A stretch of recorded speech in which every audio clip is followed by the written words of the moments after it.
Всем привет! Добро пожаловать на мой YouTube-канал, и сегодня снова с вами поговорим об искусстве. В новом арт-эпизоде об удивительной выставке Лувра «Фигуры безумия» или «Эволюция персонажа дурака». Но прежде не забудьте поставить лайк этому видео и подписаться на мой YouTube-канал. Приятного просмотра! В основном выставка посвящена периоду от Средневековья до эпохи романтизма, но она также показывает и переход к современности. Одним из ключевых персонажей, который связывает эти периоды, является фигура дурака. Он представляет собой символ переходных состояний, воплощая различные аспекты человеческого бытия.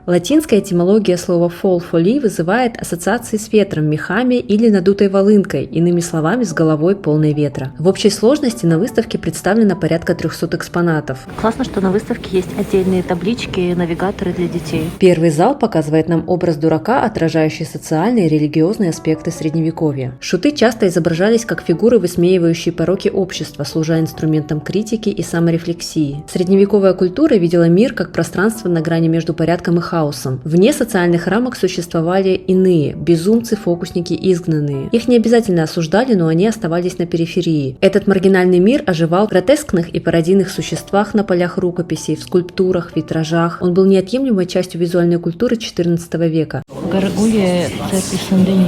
От расписных потолков до гаргулий так проявлялся дух перевернутого смехового мира. Во второй части собраны произведения, в которых шуты символизируют безумие и иррациональность. Изначально дурак – это тот, кто не верит в Бога и не пытается измениться. Об этом говорится в исторической Библии начала XIV века. Особое внимание уделено иллюстрациям, гравюрам и миниатюрам, где шуты представлены в контексте религиозных и философских размышлений о природе человеческого разума. Следующая часть выставки показывает безумцев через любовь. Популярные рыцарские романы того времени, такие как «История о Тристане» или «Ланселоте», часто затрагивали тему безумия, возникающего от несчастной любви или моментами, когда герой сталкивался с отказом или какими-то трудностями. Например, эта шкатулка из слоновой кости иллюстрирует различные сцены рыцарских романов того времени и отлично отражает эту тему. Однако постепенно идея меняется, и любовь начинает проявляться в более абсурдных формах – похоти и плотской любви. В этот период дурак становится даже символом морального осуждения любви, которая превращается в безумие. Много античной литературы представлено на выставке. А еще в средние века сад влюбленных считался идеальным местом встреч и, конечно, слыл местом греха. Поэтому дурак становится своего рода морализирующим персонажем, осуждающим похоть. Многие из этих образов присутствуют в книгах, гравюрах или скульптурах.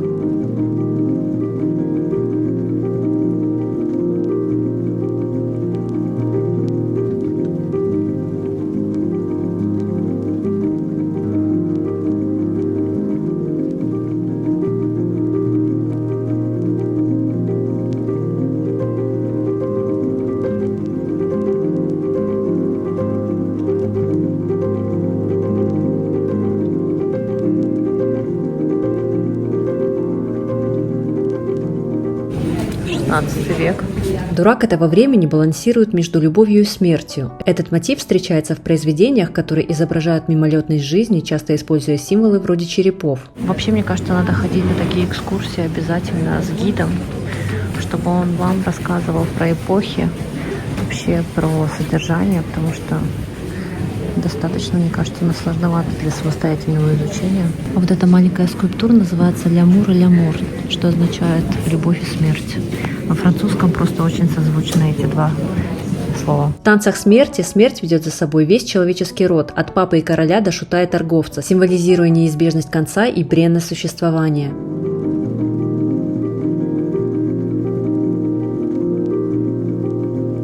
С 15 века в Европе появляется новое направление – профессиональные шуты. Именно тогда шут при дворе становится не просто объектом насмешек, а настоящей исторической фигурой. В средние века безумцы и придворные карлики исполняли разные социальные роли в зависимости от региона. В Англии, Франции и Германии преобладали фигуры физических и психических страдальцев, тогда как в Испании и Италии, например, обладали особым статусом карлики-шуты. Так вот, в 15 и 16 веках придворные шуты стали постоянными спутниками принцев и королей. Здесь подобных героев зовут уже по имени. Некоторые даже были известными, например, Кокине, шут Филиппа Доброго. А еще некоторые обладали талантами, например, шут Трибулия писал пьесы. Он устраивал придворные развлечения и оставил после себя сочинения. Многие шуты оставались при дворе 20, 30 и даже 40 лет. Например, Трибулия III, шут при Франциске I, сыграет в постановке Виктора Гюго «Король забавляется», а позже станет Риголетто в опере Джузеппе Верди. Например, силуэт Кокине описывают как несколько сгорбленного естественного безумца с неуклюжим микроцефальным лицом, лицом, полные губы, скошенный подбородок, обвислая кожа и морщины, что говорит совсем о другом типаже шута. В 15 веке шуты изображаются в колпаках с колокольчиками, ослиных ушах, игрушечных лошадках и разноцветных или разделенных на четвертинки одеждах, вероятно, соответствуют шутам из комедий. Говорят, что образ женщин-шута вообще был тоже достаточно популярен, но запечатлен гораздо реже. Портреты Трибули на медалях свидетельствуют об эволюции статуса дурака, ведь именно он стал первым шутом, удостоенным этой чести. Большую часть времени шут носит придворную одежду, за исключением праздников, балов, карнавалов и других маскарадов. Казалось бы, обычный инструмент, но в росписи все равно присутствует полемика плюс образ шута.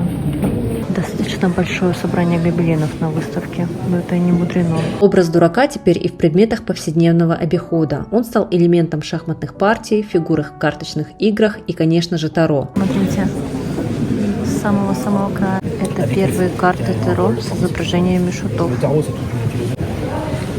Представляете? Но они, скажем так, не стеснялись. А что стесняться? В 16-17 веках фигура безумца начинает интегрироваться в общество. Теперь дурак – это не просто исключение, а часть повседневной жизни. Появляется уже четкий образ и атрибуты шута. Гребни с изображением дурака. Дурак носит колпак с бубенцами, напоминающие нам о том, что он шумит и делает бессмысленные или смешные вещи. Настоящие издания. Также они оцифровали, смотрите. Иногда это капюшон, увенчанный головой петуха. Дурак разговаривает со своей игрушечной лошадкой, на макушке которой красуется гротескная голова. Своего рода это зеркало и его миниатюрный двойник. В целом этот зал рассказывает нам о том, что уже начинает появляться классическая атрибутика, внешний вид. Их деятельность обретает какие-то очень четкие формы, чтобы все прекрасно понимали, идентифицировали их как шутов. Наверное, более современная трактовка, приближенная к нашему времени, нашему стереотипному мышлению о том, кто такие шуты. Здесь также показана связь дурака, музыки и танцев в средние века. Также проводили фестивали дураков. Они праздновались и в церквях, и на улицах. Один из ярких примеров был прописан в романе Гюго «Собор Парижской Богоматери». Свисток, волынка, флейта – все эти инструменты являются звуковыми знаками персонажа. Здесь представлен образ шута в музыке и танце. В целом вообще не сложные ноты. Это еще что такое?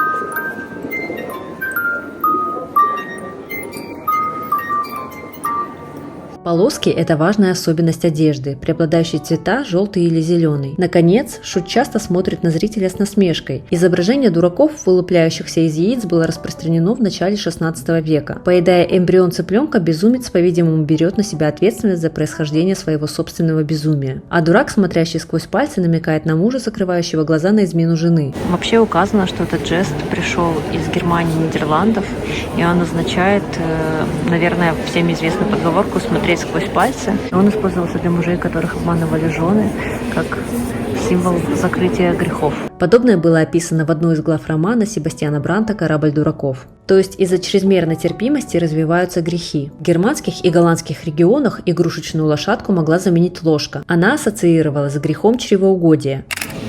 Этот зал называется «Шуты повсюду». Переломным моментом на выставке становится похвала глупости Эразма Роттердамского и «Корабль дураков» Себастьяна Бранта. Оба произведения подчеркивают критику человеческих пороков и глупости, что делает фигуру дурака не просто комическим персонажем, а символом философского размышления. Эти книги с разницей в 15 лет обрели огромный успех в 16 веке, и их влияние продолжалось на протяжении всего времени. Дурак как персонаж стал философским символом, отрицающим общественные нормы. Но фигура безумца исчерпана, поскольку он везде, его больше нет нигде. Безумец – это ты, это я, это безумие мира. Образ дурака уже начал закрепляться благодаря художественным произведениям, картинам, и все это начало популяризироваться и приживаться не только в какой-то одной культуре, но, в принципе, повсюду. Дураки позиционируются всегда на заднем плане, как участники событий, но иногда они становятся свидетелями глупости человеческой. Бытовало мнение о том, что все шуты приплыли на одном большом корабле. Здесь же, опять же, на картине у Босха уже можно заметить самого основного настоящего шута. В этом зале было много картин и Босха, и Брейгеля. Вообще всегда интересно углубляться в смысл многих произведений самостоятельно. Уверена, вы найдете для себя много нового. Это сатирические медали, их присуждали, скорее всего, шутам. То есть у них тоже была цель. На примере фламандских пословиц раскрываются визуальные метафоры моральной слепоты, обман, самодовольство, пренебрежение истиной. Шут, фигурирующий в пословицах, олицетворяет парадокс – глупость, которой будто бы везет, в то время как разум слеп. Этот образ разоблачает коллективное бессознательное и неспособность к развлечению. Эра Ренессанса видела в дураке фигуру, которая, несмотря на свою глупость, может быть мудрее многих. Дурак становится и символом творческой свободы, и выражением философского протестного духа. В этой части выставки мы сталкиваемся с важным вопросом: а что, если безумцем был я? С 17 века образы безумцев в европейском искусстве начинают исчезать под влиянием рационализма и философии просвещения. Их место занимают персонажи с маргинальным поведением. Теперь это пьяницы, обжоры, уродцы, чаще из низших слоев. Их изображают в бытовых сценах, на ярмарках, тавернах, на деревенских праздниках. Теперь он мучительный и загадочный персонаж, которому нужна помощь. Пионером считается доктор Филипп Пинель. Он положил начало новой гуманной психиатрии. В 1794 году он приказал снять цепи с душевнобольных в приюте Бисеттер. И пусть, вероятнее всего, этот эпизод позже выдумал его сын, но он символизирует важный поворот. В эпоху французской революции безумцев впервые начали считать не одержимыми или опасными, а больными людьми, которых можно лечить. Пинель, вдохновляясь идеями Гиппократа и витализмом Монпелье, рассматривал психические расстройства как болезни, вызванные эмоциональными травмами. Вслед за ним ученые определяют новые термины и используют портреты пациентов как клинический инструмент. Рисунок Виктора Юго. А вот скетч Поля Гаше, того самого доктора Гаше, который лечил от меланхолии, например, Ван Гога. На выставке также представлены изображения безумных монархов. Художники обращались к образам безумных средневековых королей, таких как, например, Карл VI. Он страдал психическими расстройствами. Фигура Карла VI повсеместно присутствует на протяжении всей выставки. Или, например, Жанна Лафоль. Последний зал завершает рассказ о том, как фигура дурака в XIX веке становится трагической и философской, символизируя внутреннюю борьбу и поиск смысла. Романтизация фигуры Шута также повлияла, конечно же, через роман Виктора Юго «Собор Парижской Богоматери» и, конечно же, образ Квазимода. Здесь, в этом зале, представлены оригинальные горгульи собора Нотр-Дам-де-Пари в Париже. В XIX веке писатели изображали безумие как проявление внутренней драмы, протеста или гениальности. Безумие становилось символом отчуждения и бунта. Квазимода, и, скорее всего, это «Ля Фе де Фу». Праздник дураков. Оригинальные костюмы шутов 19 век. Это Франция. Если задуматься, то опера с самого начала интересовалась темой безумия. Уже в 17 веке появляются произведения, где герои сходят с ума от любви. А со временем композиторы все чаще изображают безумие как выражение сильных эмоций, страсти или внутреннего конфликта. В 18-19 веках особенно популярна тема женского безумия. Героини теряют рассудок от любви, страха или одиночества. Неплохо. Посмотрите, какая вышивка. В 20 веке опера начинает исследовать психологическую глубину и социальные грани безумия. Теперь безумие становится способом говорить о человеческих травмах, страхах и внутренней свободе.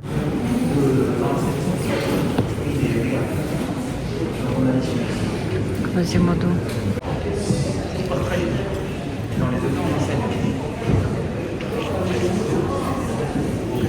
Это если смешать собор Парижской Богоматери, Мастера и Маргариту и ветерана охоты без диванки. В сувенирной лавочке при выходе есть вот такие вот даже, представляете, плиточки. Ничего себе. А в целом все как всегда. В Париже уже весна, посмотрите, почки распустились. Если вы покупаете билеты в Лувр на какую-то определенную выставку, знайте, что вам доступно еще сходить на какую-то из, даже если это какая-то постоянная экспозиция, мы решили пойти посмотреть Жена де Лакруа, потому что его картина «Свобода, ведущая народ» была вне Лувра, и вот наконец-то я решила, что я очень бы хотела посмотреть, тем более такой удобный повод, мы уже здесь. Вот так вот в нынешнее время можно посмотреть на Мона Лизу, и никак иначе. Вот это та самая картина, вдохновившая поколение и поколение и поколение. Потрясающе. Вот это, конечно, красота, не удержаться мимо этого зала. Очень напоминает зал Рафаэля Эрмитажа. Если вы едете в Париж, обязательно зайдите в сувенирный магазин Лувра. Сюда можно зайти бесплатно, даже если у вас нет билетов. Посмотрите, какая книжка. Во-первых, посмотрите, какая красота здесь. Я считаю, что это отличный подарок. Основные фасады, какие-то детали маленькие. Потрясающее издание. Имейте в виду. Большое спасибо всем, кто досмотрел это видео до конца. Обязательно оставляйте лайк под этим видео, комментарий и, конечно же, подписывайтесь на мой YouTube-канал. До встречи в следующих видео.